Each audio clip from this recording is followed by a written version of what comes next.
mayam kurumjari mayam lamda aikoisu hariba channel sibu mayam nungsibiu like nambiu amasung subscribe tawbiu makha tana thagatsarapa video sida mayam nungsibiu support tawbiu channel sida ngasi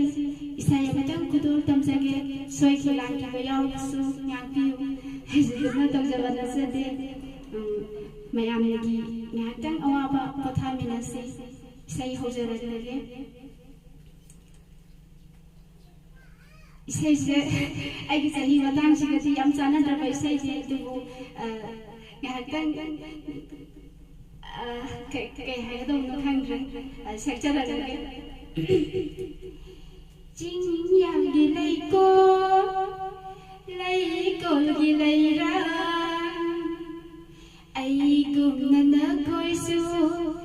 lei sa tam lo manin tam na jing yang gi lei ko gi lei ra ai gum na koi su lei sa tam lo manin tam na jing yang gi lei ko khoi gum đi ao ngao bi ai thu se ao han biu ke ku lo ti sana si ko nu me ko ding san ya ma tam da ho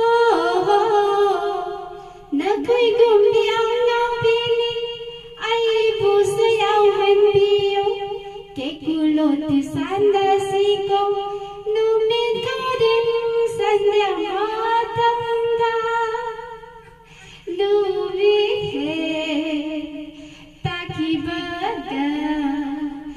khoi se pho tha hoi su han ki ge jing ya gi lai kol gi lai ra ai gum na khoi su lai sa tam lo na ning tam na jing ya gi lai ko lam gi se la sing se kaya morning dam jari ba in dam na pai jali hana malang atiyada ho lam gi se glassing se kaya morning dam jari ba in dam na pai jali hana malang atiyada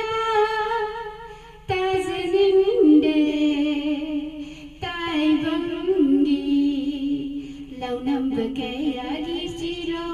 vai sing ya gi lei ko gi lei ra ai gum na khoi su lei sa tam lo